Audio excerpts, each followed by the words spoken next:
Praise the lord. Christmas సెలబ్రేషన్లోకి మనం వచ్చేసాం. సెలబ్రేషన్స్ అంటే అందరూ ఇష్టపడతారు, ఇష్టపడని వాళ్ళంటూ ఎవరు ఉండరు. కానీ ప్రస్తుత కాలంలో సెలబ్రేషన్ అంటే ఏంటో తెలియని పరిస్థితిలోకి వెళ్ళిపోతున్నామేమో అనిపించేది. అందుకే క్రిస్మస్ సెలబ్రేషన్లోకి వెళ్ళే ముందు అసలు ఏంటి సెలబ్రేషన్ అన్నది మనం తెలుసుకోవాలని, మీతో ముచ్చటించాలని ఈ వీడియో చేస్తున్నాను. సెలబ్రేషన్ అంటే ప్రస్తుత కాలంలో హంగులు, ఆర్భాటాలే నిజమైన సెలబ్రేషన్ అనుకుంటున్నారు. అంటే అవి చెయ్యొద్దు అని నేను అనటం లేదు, కానీ సెలబ్రేషన్ అంటే ఏంటి అంటే మొదటిగా ఈ సెలబ్రేషన్లో మనం ఉండడము దేవుని కృప. కాబట్టి ఈ సెలబ్రేషన్లో ఉంచినందుకు దేవునికి కృతజ్ఞతాస్తుతులు చెల్లించడమే సెలబ్రేషన్. ఈ దేవా, నన్ను ఈ సమయంలో ఈ సెలబ్రేషన్ చేసుకుంటకు నన్ను బ్రతికించినందుకు వందనాలు అని మన స్థితిని బట్టి మనం ఏ నిమిత్తమైతే సెలబ్రేషన్ చేస్తున్నామో దాన్ని బట్టి దేవునికి మొదటిగా స్తుతులు చెల్లించాలి. రెండవది, ఆ చరిత్రను మనము గుర్తు చేసుకోవాలి. ఎందుకోసం సెలబ్రేషన్ చేస్తున్నామో ఆ చరిత్ర కూడా చాలా ముఖ్యం అన్నమాట.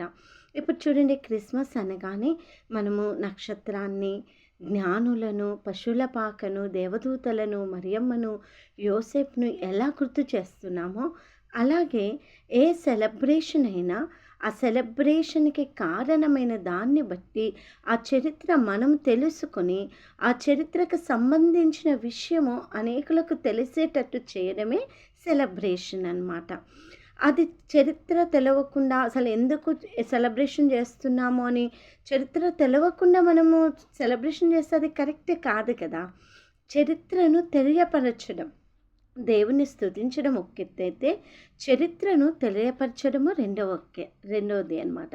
మూడవదిగా చూస్తే మనం చేసిన సెలబ్రేషన్ దేవునికి మహిమకరంగా, ఆ మాటల ద్వారా అనేకులు ఆ దేవుని కొనియాడేదిగా, ఆ ఒక ప్రత్యేకతను, ఆ సాక్ష్యాన్ని పంచుకునేదిగా ఆ సెలబ్రేషన్ ఉండాలి. చూడండి, యేసుప్రభు జన్మించినప్పుడు గొల్లలు వచ్చి వెళ్ళి వాళ్ళు ప్రచురం చేశారు, వాళ్ళు వెళ్ళి చెప్పారు.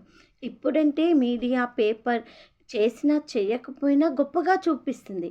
కానీ మనిషి నోటి నుండి పాజిటివ్గా ఒక సాక్ష్యం వచ్చిందనుకోండి, అది నిజమైన సెలబ్రేషన్. పలానా స్థలానికి వెళ్ళాం, అక్కడ ఈ యొక్క సాక్ష్యం విన్నాం, పలానా స్థలానికి వెళ్ళాం, ఆ సెలబ్రేషన్కి వెళ్ళాం, అక్కడ దేవుని ఎంత మంచి ఆరాధించారు, దేవుని ఎంత మంచిగా కొనియాడారు, అక్కడికి వెళ్ళాం, పలానా బ్రదర్, సిస్టర్ చెప్పిన సాక్ష్యము నన్ను సంతోషపరిచింది, ఆ ఒక్క సెలబ్రేషన్ ఎంత గొప్పది అనేసి వాళ్ళు చెప్పుకునే విధంగా మనం చేయడమే సెలబ్రేషన్. ఎందుకు ఈ విషయాలు చెప్తున్నానంటే, సెలబ్రేషన్ అంటే ఏంటో మనం తెలుసుకొని ఆ ప్రకారం చేసినట్లయితే ఆ సెలబ్రేషన్లో సంతోషం ఉంటుంది. ఆ సెలబ్రేషన్ చేసిన ఫలితాన్ని మనం చూస్తాం. మనం పొందుకున్న ఈ సంతోషాన్ని మన పిల్లలు రేపు పొందుకోవాలి అంటే సెలబ్రేషన్ అంటే ఏంటో వాళ్ళకి తెలియజేసినట్లయితే ఖచ్చితంగా సెలబ్రేషన్ యొక్క ఫలితాన్ని వాళ్ళు పొందగలుగుతారు. కాబట్టి ప్రియమైన మీ అందరికీ నేను చెప్పేది ఏంటి అంటే, సెలబ్రేషన్ అంటే ఏంటో చెప్పండి. ఆ సెలబ్రేషన్కున్న ఒక ఆలోచన, ఒక క్రమము, ఒక పద్ధతిని మనం ఫాలో అయినట్టయితే దేవుని స్తుతించడం, ఆ సెలబ్రేషన్ కారణమైన వాళ్ళని సాక్ష్యము వినడం, ఆ చరిత్రను తెలుసుకోవడం, వాళ్ళ గురించి తెలుసుకోవడం, విన్న వాళ్ళు తమ నోటి ద్వారా దేవుని గణపరుస్తూ ఆ సాక్ష్యం ద్వారా అనేకులు బలపట్టట్టు చేయడమే సెలబ్రేషన్. కాబట్టి క్రిస్మస్లో హంగులు, ఆర్భాటాలు, ఆనందం అన్నీ చేద్దాం. అన్నిటికన్నా ముఖ్యంగా ఈ పద్ధతి ఉందా? ఎందుకు మనం యేసయ్య వచ్చాడని సెలబ్రేషన్ చేస్తున్నాం? ఆ యేసయ్య గురించిన చరిత్ర మనకు తెలుసా? ఈరోజు ఈ సెలబ్రేషన్ చేసే స్థితిలో మనం నుంచినందుకు వందనాలు చెప్దాం. ప్లస్ ఆ దేవుని యొక్క గొప్ప ప్రేమను మనం తెలుసుకుందాం. మనం చేసే సెలబ్రేషన్ ద్వారా సువార్త ప్రకటింపబడి ఆ సువాసన పరిమళం అనేక ప్రాంతాలకు విస్తరించేలాగా సెలబ్రేషన్ చేసుకుందాం. Okay, advance semi Christmas, happy Christmas, మంచి సెలబ్రేషన్ చేసుకుందాం. సెలబ్రేషన్కి అర్థాన్ని చూపించే సెలబ్రేషన్ చేసుకుందాం ఫ్రెండ్స్. బాయ్.